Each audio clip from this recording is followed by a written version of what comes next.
Hai,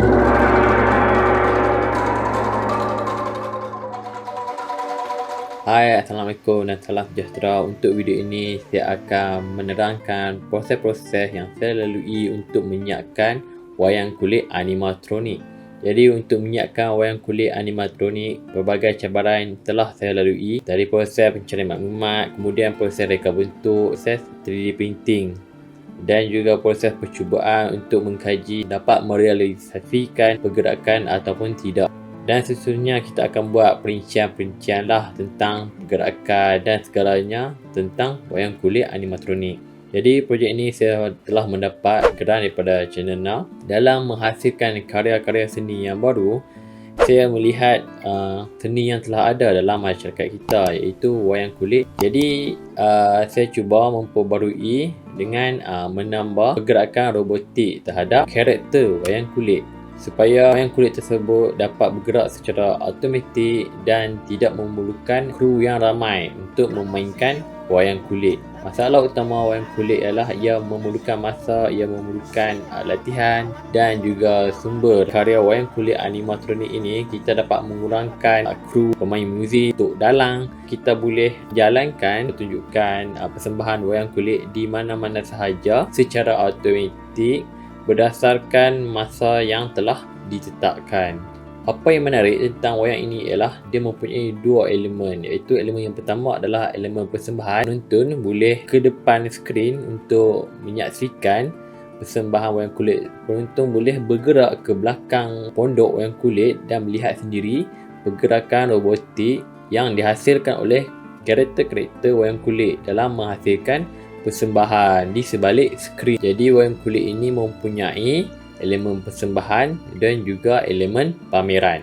Jadi perkara yang pertama sekali yang telah saya lakukan ialah saya pergi ke museum, berjumpa dengan pakar wayang kulit untuk mengumpulkan maklumat. Video mengumpulkan maklumat akan saya upload dalam episod yang seterusnya. Tetapi untuk episod kali ini saya akan lebih memfokuskan dan menerangkan proses untuk mereka bentuk mechanical dan juga karakter. Belum ada pengeluaran daripada pihak cendana. Jadi untuk proses ini saya telah menyah pasang 3D printer yang telah lama saya tidak gunakan. Jadi saya telah mengambil aluminium profile 20 darab 20mm dan juga roller untuk menyimatkan kos dalam proses eksperimen terhadap fitting yang akan dilakukan. Saya tidak menggunakan eccentric nut, maka fitting tersebut adalah tetap. Sebarang perubahan adalah tidak dapat dilakukan. Ini adalah design 3D. Jadi untuk melakukan design, ukuran haruslah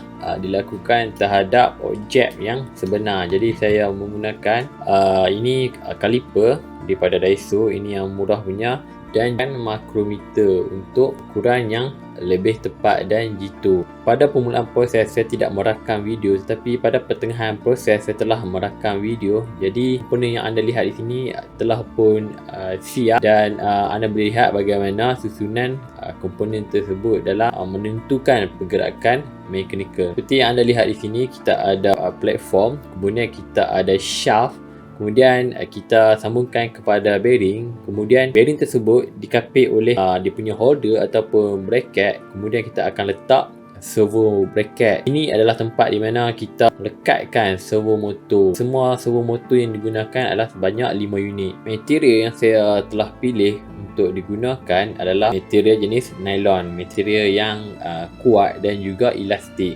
Seterusnya, setelah selesai proses ini, saya terus kepada proses penghasilan karakter. Jadi karakter di dalam wayang kulit animatronik ini dihasilkan oleh Yaya.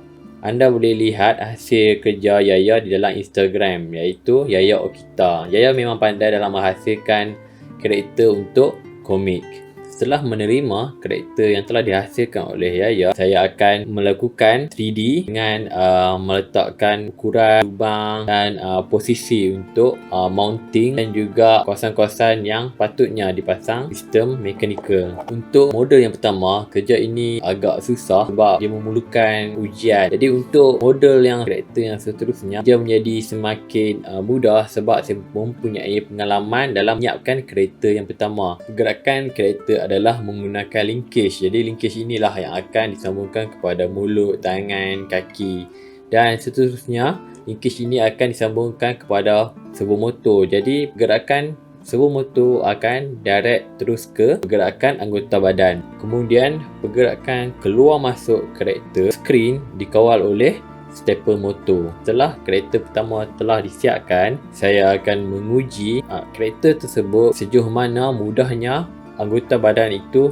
digerakkan, dan jika ianya mudah maka saya akan gunakan kaedah yang sama untuk karakter yang seterusnya. Pada ujian inilah saya akan calibrate dan saya akan setkan zero position. Gerakan motor itu akan dilimitkan. Jika tidak dilimitkan maka ia akan merosakkan karakter wayang kulit. Kesemua ini telah diprogramkan ke dalam Arduino. Baik, ini adalah karakter pertama yang telah berjaya disiapkan. Jadi saya akan teruskan ke karakter kedua, ketiga, keempat dan kelima.